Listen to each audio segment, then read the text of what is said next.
ಬೆಂಗಳೂರಿನ ಮಗುವೊಂದರಲ್ಲಿ HMPV virus ಪತ್ತೆಯಾಗಿದೆ. 8 ತಿಂಗಳ ಮಗುವಿನಲ್ಲಿ HMPV ಪತ್ತೆಯಾಗಿರೋದು. ಮಗುವಿಗೆ ಜ್ವರ ಬಂದಿತ್ತು. ಆ ಹಿನ್ನೆಲೆಯಲ್ಲಿ ಟೆಸ್ಟ್ಗೆ ಒಳಪಡಿಸಿದಾಗ ವೈರಸ್ ಇರೋದು ಪತ್ತೆಯಾಗಿದೆ. HMPV ವೈರಸ್ ಅಂದ್ರೆ ಈಗ ಚೀನಾದಲ್ಲಿ ಸಾಕಷ್ಟು ಆತಂಕವನ್ನ ಸೃಷ್ಟಿ ಮಾಡಿದೆ. ಆದರೆ ಭಾರತ ಆರೋಗ್ಯ ಇಲಾಖೆ ಈ ಬಗ್ಗೆ ಯಾರು ಆತಂಕ ಪಡುವಂತ ಅಗತ್ಯ ಇಲ್ಲ. ಈ HMPV ವೈರಸ್ ಏನಿದೆ ಹಿಂದಿನಿಂದಲೂ ಕೂಡ ಇತ್ತು. ಶೀತ, ಜ್ವರ, ನೆಗಡಿ, ಕೆಮ್ಮು ಈ ಥರದ್ದು ಬಂದಾಗ ಅದು ವೈರಸ್ ಪತ್ತೆ ಆಗಿರುತ್ತೆ, ಇಲ್ಲ ಅಂತಲ್ಲ. ಬಟ್ ಚೀನಾದಲ್ಲಿ ಈಗ ಮ್ಯೂಟೇಷನ್ ಆಗಿರುವಂಥ ವೈರಸ್ಗೂ ಇಲ್ಲಿ ಕಾಣಿಸ್ಕೊಳ್ತಿರುವಂಥ ವೈರಸ್ಗೂ ಸಿಮಿಲಾರಿಟಿ ಇದೆಯಾ ಇಲ್ವಾ ಆ ಬಗ್ಗೆ ಇನ್ನೂ ಕೂಡ ಗೊತ್ತಾಗಬೇಕಾಗಿದೆ, ಒಂದು ಕ್ಲಾರಿಟಿ ಸಿಗಬೇಕಾಗಿದೆ ಅಂತ ಹೇಳ್ತಾ ಇದ್ದಾರೆ. ಈಗ ಮಗುವಿಗೆ ಖಾಸಗಿ ಆಸ್ಪತ್ರೆಯಲ್ಲಿ ಬ್ಲಡ್ ಟೆಸ್ಟ್ ಮಾಡಿಸಿದಾಗ HMPV ವೈರಸ್ ಇದೆ ಅನ್ನೋದು ಪತ್ತೆಯಾಗಿದೆ. ಈಗಲೂ ಆರೋಗ್ಯ ಇಲಾಖೆ ಹೇಳ್ತಿರೋದು ಯಾವುದೇ ಆತಂಕ ಬೇಡ ಅಂತ ಹೇಳಿ, HMPV ಬಗ್ಗೆ ಆತಂಕ ಪಡುವಂತ ಅಗತ್ಯ ಇಲ್ಲ ಅಂತ ಹೇಳಿ ಆರೋಗ್ಯ ಇಲಾಖೆಯ ಪ್ರಧಾನ ಕಾರ್ಯದರ್ಶಿ ಹರ್ಷ ಗುಪ್ತಾ ಅವರು ಮಾಹಿತಿಯನ್ನ ಕೊಟ್ಟಿದ್ದಾರೆ. ಬೆಂಗಳೂರಿನ ಮಗುವೊಂದರಲ್ಲಿ HMPV ವೈರಸ್ ಪತ್ತೆಯಾಗಿದೆ. ಮಗುವಿಗೆ ಜ್ವರ ಬಂದಿತ್ತು, ಆವಾಗ ಆಸ್ಪತ್ರೆ ಕರ್ಕೊಂಡು ಹೋದಾಗ ಬ್ಲಡ್ ಟೆಸ್ಟ್ ಮಾಡಿಸಿದಾಗ ವೈರಸ್ ಇದೆ ಅನ್ನೋದು ಪತ್ತೆಯಾಗಿದೆ.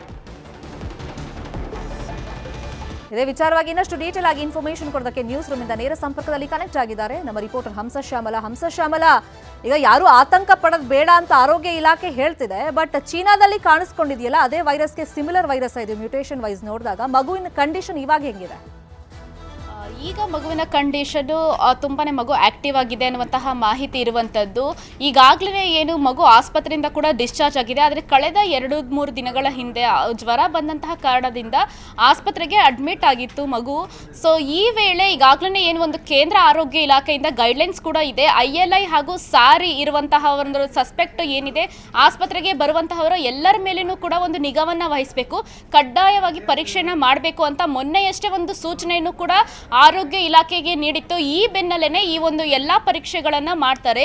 ಬ್ಲಡ್ ಟೆಸ್ಟ್ ನಲ್ಲಿ ಈ ಮಗುಗೆ HMPV ಇರುವಂತದ್ದು ಕಂಡು ಬಂದಿದೆ. ಈ ಹಿನ್ನೆಲೆಯಲ್ಲಿ ವೈದ್ಯರು ಕೂಡ ಅವರ ಒಂದು ಪೇರೆಂಟ್ಸ್ಗೆ ನೀವು ಚೀನಾದ ಹಿಸ್ಟ್ರಿಗೆ ನೀವು ಚೀನಾಗೆ ಏನಾದರೂ ತೆರಳಿದ್ರ ಅಥವಾ ಕಾಂಟ್ಯಾಕ್ಟ್ ಏನಾದರೂ ಇತ್ತ ಅನ್ನುವಂತಹ ಎಲ್ಲಾ ಮಾಹಿತಿಯನ್ನು ಕೂಡ ಈಗಾಗಲೇ ಪಡೆದಿರುವಂತದ್ದು. ಈ ಬಗ್ಗೆ ಆರೋಗ್ಯ ಇಲಾಖೆ ಕೂಡ ಗಂಭೀರವಾಗಿ ಈ ಒಂದು ಪ್ರಕರಣ ಏನಿದೆ HMP ಕಾಣಿಸ್ಕೊಂಡಿರೋದು ಅದ್ರ ಬಗ್ಗೆ ಈಗಾಗಲೇ ಏನು ಯೋಜನಾ ಆಯೋಗದ ಒಂದು ನಿರ್ದೇಶಕರಿಗೂ ಕೂಡ ಒಂದು ಸೂಚನೆಯನ್ನ ಕೊಟ್ಟಿರುವಂತದ್ದು ಸಾಂಕ್ರಾಮಿಕ ರೋಗಗಳ ಇಲಾಖೆಗೆ. ಸೊ ಯಾವುದಾದ್ರೂ ಈ ರೀತಿ ಏನಾದರೂ ಚೀನಾ ವೈರಸ್ ಅದ್ರ ಸ್ಟ್ರೈನ್ ಏನಿರುತ್ತೆ ಆ ಥರ ರೀತಿಯಲ್ಲಿ ಇದೆಯಾ ಅನ್ನುವಂಥದ್ದನ್ನ ನೋಡಿ ಅನ್ನುವಂತಹ ಒಂದು ಸೂಚನೆಯನ್ನು ಕೂಡ ಈಗಾಗಲೇ ಕೊಟ್ಟಿರುವಂಥದ್ದು. ಯಾಕೆಂತ ಹೇಳಿದ್ರೆ 0.78% ಅಷ್ಟು ಭಾರತದಲ್ಲೂ HMPV ಇರುತ್ತೆ. ಆದರೆ ಈಗ ಚೀನಾದಲ್ಲಿ ಡಿಟೆಕ್ಟ್ ಆಗಿರುವಂತಹ ಒಂದು HMPVನ ಇದು ಅನ್ನುವಂಥದ್ದು ಇನ್ನೂ ಕೂಡ ಸ್ಪಷ್ಟತೆ ಸಿಕ್ಕಿಲ್ಲ. ಈ ಬಗ್ಗೆನೇ ಒಂದು ಅಧಿಕಾರಿಗಳಿಗೂ ಕೂಡ ಸೂಚನೆಯನ್ನು ಕೊಟ್ಟಿದೆ ಹಾಗೂ ವೈದ್ಯರನ್ನು ಕೂಡ ಸಂಪರ್ಕಿಸಿದೆ.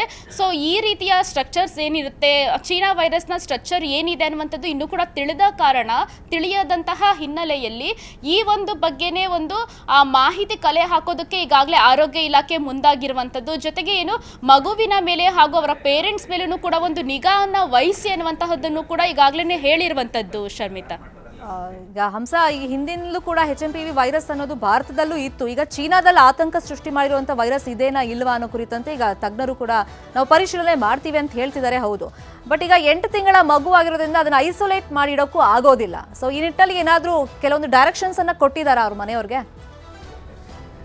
ಈಗಾಗಲೇ ಇವ್ರಿಗೂ ಕೂಡ ಒಂದು ಅನುಮಾನ ಇರುವಂಥದ್ದು ಇದನ್ನೇ. ಯಾಕಂತ ಹೇಳಿದ್ರೆ ಯಾವುದೇ ಒಂದು ವೈರಸ್ ಆಗಲಿ, ಹೊಸ ವೈರಸ್, ಈಗ ನಾವು ಕೋವಿಡ್ ಕೂಡ ನೋಡ್ಬೋದು, ಅದು ಕೂಡ ಶುರುವಾಗಿದೆ ಟ್ರಾವೆಲ್ ಹಿಸ್ಟ್ರಿ ಇದ್ದವರಿಂದ. ಅಂದರೆ ಬೇರೆ ದೇಶಕ್ಕೆ ತೆರಳಿದ್ದು, ಅಂದರೆ ಚೀನಾ ದೇಶಕ್ಕೆ ತೆರಳಿದಂಥವ್ರು ಇರ್ಬೋದು, ಬೇರೆ ದೇಶಕ್ಕೆ ತೆರಳಿದಂಥವರಿಂದನೇ ಬಂದಿತ್ತು ಅನ್ನುವಂಥದ್ದನ್ನು ನಾವು ನೋಡ್ಬೋದು. ಆದರೆ ಇವರಿಗೆ ಯಾವುದೇ ರೀತಿಯಾಗಿ ಟ್ರಾವೆಲ್ ಹಿಸ್ಟ್ರಿ ಇಲ್ಲ.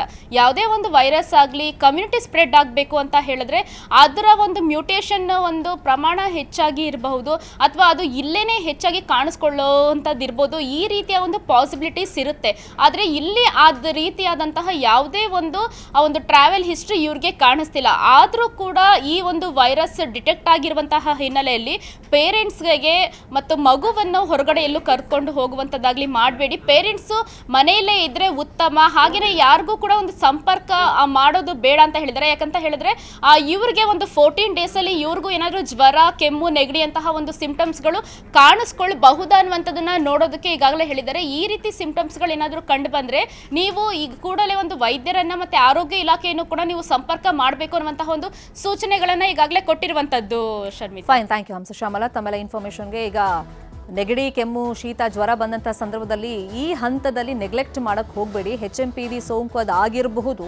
ಲಕ್ಷಣಗಳು ಅಂತಂದರೆ ಕೆಮ್ಮು ಜ್ವರ ಉಸಿರಾಟದ ತೊಂದರೆ ಬಂದಾಗ ವೈರಸ್ ಉಲ್ಬಣಕ್ಕೆ 3 ರಿಂದ 6 ದಿನಗಳ ಬೇಕಾಗುತ್ತೆ. ಸಾಮಾನ್ಯವಾಗಿ ರನ್ನಿಂಗ್ ನೋಸ್ ಅಥವಾ ಕೋಲ್ಡ್ ಅಟ್ಯಾಕ್ ಆದಾಗ 1 ವಾರಗಳು ಬೇಕಾಗುತ್ತೆ. ಗಂಟ್ಲು ನೋವು, ಉಬ್ಬಸ ಹೆಚ್ಚಳವಾಗುತ್ತೆ, ನ್ಯೂಮೋನಿಯಾ ಸಮಸ್ಯೆ ಎದುರಾಗ್ಬಿಡುತ್ತೆ. ಹಾಗಾಗಿ ಈ ಶೀತ ಕೆಮ್ಮು ನೆಗಡಿ ಬಂದಂಥ ಸಂದರ್ಭದಲ್ಲಿ ಜ್ವರ ಬಂದಾಗ ಇಮ್ಮಿಡಿಯೇಟ್ ಆಗಿ ಒಂದು ಬ್ಲಡ್ ಟೆಸ್ಟ್ ಮಾಡಿಸೋದು ಒಳ್ಳೆಯದು.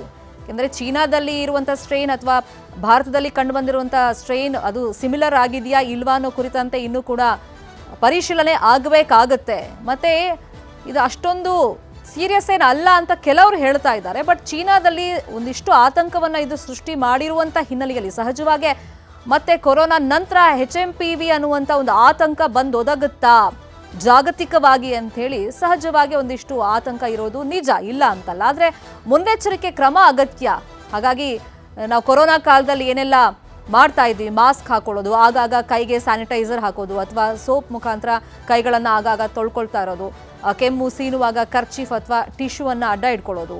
ಸೊ ಇದೆಲ್ಲ ಅಗತ್ಯ ಡೈರೆಕ್ಷನ್ಸ್ ನಾವೀಗ ಮಾಡಲೇಬೇಕಾಗುತ್ತೆ. ಗೈಡ್ಲೈನ್ಸ್ ಏನು ಫಾಲೋ ಮಾಡ್ತಿದ್ವಿ ಕೊರೋನಾ ಟೈಮ್ನಲ್ಲಿ ಅದನ್ನೀಗ ಮತ್ತೆ ಫಾಲೋ ಮಾಡೋದು ಒಳ್ಳೆಯದು.